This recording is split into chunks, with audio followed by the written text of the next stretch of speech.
call on Mr. McCaul for his opening statement. Thank you, Mr. Chairman. Thank you for holding this hearing on a foreign policy issue that I consider to be one of the most important facing the United States and Mexico. I remember several years ago traveling down to Mexico City with, I see Congressman Cuellar just arrived. We visited with newly elected President Calderon, talked to him. He said security was his number one issue.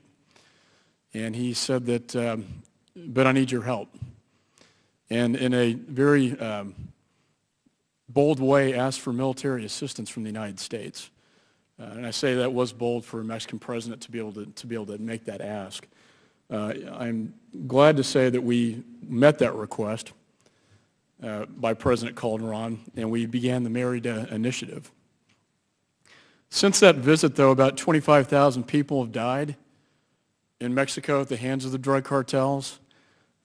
In recent weeks, we've seen that violence escalate.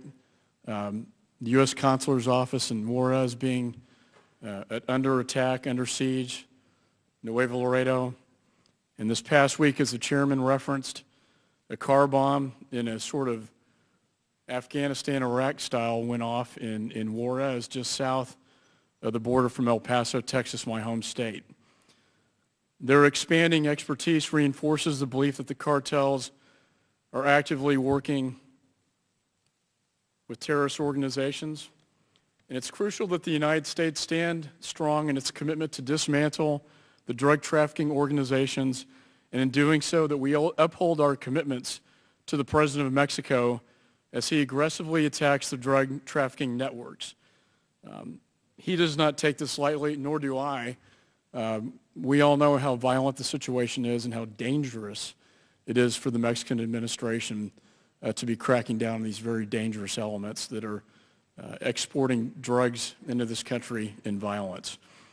The last hearing we held on this topic highlighted the slow manner in which the U.S. assistance is reaching the programs established under the Merida Initiative. I appreciate the GAO coming here to testify, to report on possible improvement in this area, as well as better coordination between U.S. agencies supporting the Merida Initiative and with our Mexican counterparts in securing our southern border against illicit activity. This coordination between the United States and Mexico needs to be institutionalized as a standard of our bilateral relationship to guarantee that progress cannot be undone. We need to strengthen security of our borders, enforce the laws we have on the books, utilize the funds we have appropriated for the Merida Initiative to address this violence and illegal activity. And as we hear from the GAO's witness on the recommendations for better performance metrics in the Merida Initiative, I will also be looking to hear how our current strategy will address the balloon effect of the drug trade. I must express my disappointment, as well as the chairman, that since this initiative has begun, only 46% of the funds have been obligated, and only 9% of those funds have been expended. I understand that this takes time. I understand that it takes time to build helicopters and military hardware, but I hope we, Mr. Chairman, for the sake of our two countries, we can expedite this very important initiative. And with that, I yield back. Thank you. Thank you, Mr. McCaul. Thank you, Mr. Chairman. Mr. Ford, thank you for your testimony. This is not all good news. There's no performance metrics, or none have been developed for any of the 4 goals stated. Is that your testimony? That is my testimony, but I want to add something, if I might. The original goals established under the Merida program in 2008 are different than the ones we have now. There's some similarities. Those goals were more directly related to law enforcement issues, interdicting drugs, supporting law enforcement. At that time, the State Department did, in fact, begin to develop some performance metrics based on those goals. Now, we critiqued some of those in our report. We said what the goals that they put in place, some of them were fine. Others, they didn't have benchmarks, so you didn't know what the starting point was. Some of them didn't have targets, so you didn't know. They had a good goal, but they didn't know what the target was. How far along do we need to be before we achieve something? So we critiqued that in our report. Unfortunately, what the State Department has done is they developed those on the old goals, and they haven't yet developed any for the new goals. So that's why we're in an awkward situation where we know they've tried to do this when they started the program, but now they're evolving into something new, and we haven't seen it. And there are 3 different bureaus tracking the funding, according to your testimony. How do you propose to fix that? And I say that because we appropriated this money in fiscal year 08, $1.32 billion. Only 46 has been obligated. Only 9% has been expended. And in the current budget request for 2011, we have an additional $480 million. And yet we can't seem to move this thing forward. Okay, and you know, I'm not the administration, so I'm going to try to give you my perspective based on I appreciate that. our work. I think in the beginning of the program, there were a lot of organizational issues that needed to be dealt with. We didn't have many staff to administer the program in Mexico, for example. The NAS down there was, I think we had about 15 people, and now they're up to about 50. So part of it was you just didn't have enough people to administer the program.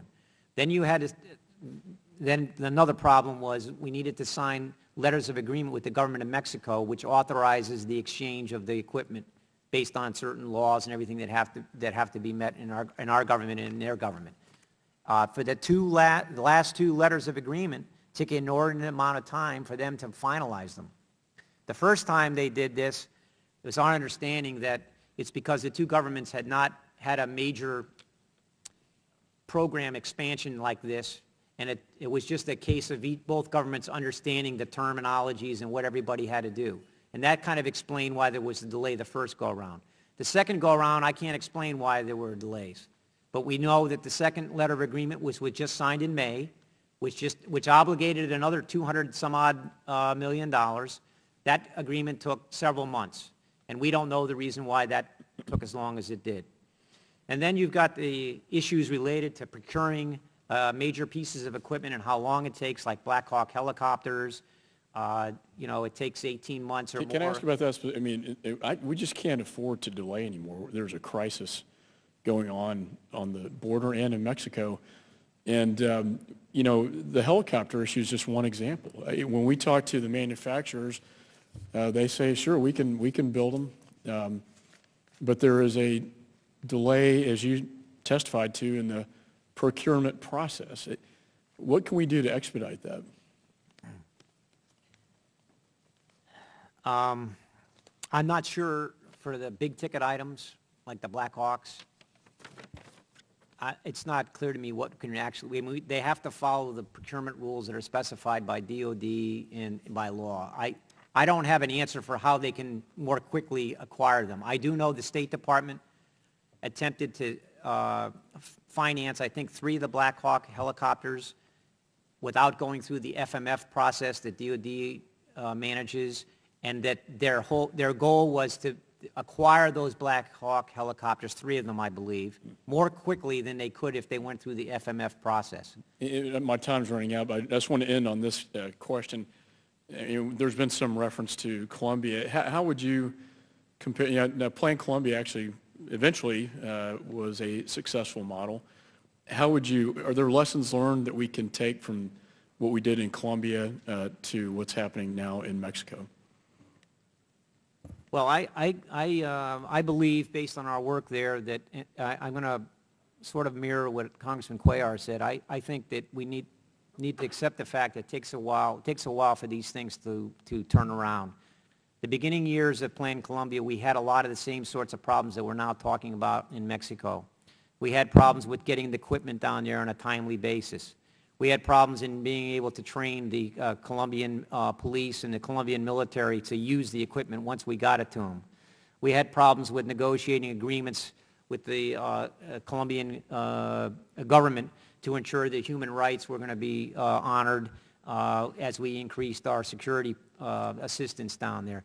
There were a lot of what I would characterize as early planning and implementation challenges in Plan Colombia, and that if you had measured that program in the first 2 or 3 years of its existence, you would have, some of the things that I'm reporting now probably would have, that's what happened then. Eventually, we were able to turn that around because we did develop institutional capacity down there, not only with the security forces, but also with their judiciary and some of the civil side.